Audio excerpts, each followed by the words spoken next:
എന്തുകൊണ്ടാണ് drug usage കൂടിയതെന്ന് തോന്നിയിട്ടുണ്ടോ?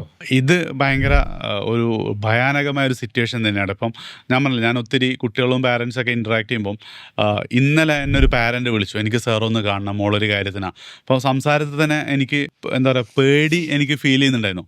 അപ്പോൾ കൊണ്ട് ഓഫീസിൽ വന്നു. ഞാൻ പറഞ്ഞു നിങ്ങൾ ഓഫീസിൽ വന്നോ. അപ്പോൾ വിഷയം എന്താ വെച്ചാൽ 10ാം ക്ലാസ്സിൽ അടിപൊളിയായി പഠിക്കുന്ന കുട്ടിയായിരുന്നു. +1 എത്തിയപ്പം ഏതോ ഒരു ഫ്രണ്ട് ഒരു മുട്ടായി എങ്ങാൻ കൊടുത്തതാണ് ഇങ്ങനെ എന്തോ ഒരു അഡിക്ഷൻ സാധനം ഉള്ളത്. പക്ഷേ ഇപ്പം എന്താണ്, ആ കുട്ടി ഭയങ്കര അഡിക്റ്റഡ് ആണ്. ഈ വെക്കേഷനിൽ ഈ സംഭവം കിട്ടാതെ എന്താ പറയുക, ആകെ ഇത് കാണിച്ചപ്പോഴാണ് പാരൻസ് എന്ത് ചെയ്ത് സംസാരിച്ചപ്പോഴാണ് ഇങ്ങനെ ഒരു പ്രോബ്ലം മനസ്സിലാക്കിയത്. അപ്പം ഈ ഡ്രഗിൻ്റെ കേസ് ശരിക്കും പറയുകയാണെങ്കിൽ ഒരു ഡിമാൻഡ് വേഴ്സസ് സപ്ലൈ ഗെയിം അല്ല. സപ്ലൈ ഉണ്ടെങ്കിൽ ഓട്ടോമാറ്റിക്കലി ഡിമാൻഡ് ഉണ്ടാവുന്ന ഒരു സാധനമാണ്.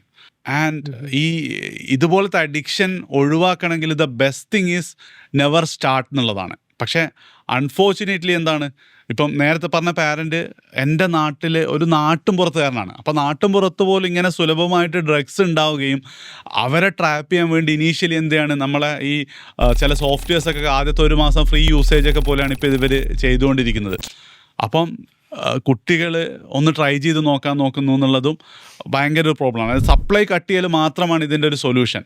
പിന്നെ മറ്റൊരു പാർട്ട് എനിക്ക് തോന്നിയത്, ഈ മൂവീസിലൊക്കെ വല്ലാതെ എന്ത് ചെയ്യുന്നുണ്ട്, ഇത് അറിയാതെ പ്രൊമോട്ട് ചെയ്യപ്പെടുന്നുണ്ടോ എന്ന് തോന്നുന്നുണ്ട് കേട്ടോ. ഇപ്പം ലാസ്റ്റ് നമ്മൾ കണ്ട പണി എന്നുള്ളൊരു ഫിലിമാണെങ്കിലും അതേപോലെ ഓഫീസർ ഓൺ ഡ്യൂട്ടിയിലൊക്കെ ഈ ടീനേജ് ആൾക്കാർ ഭയങ്കരമായിട്ട് ഇത് യൂസ് ചെയ്യുന്ന പോലെയും പിന്നെ തോന്നുന്നുണ്ട്.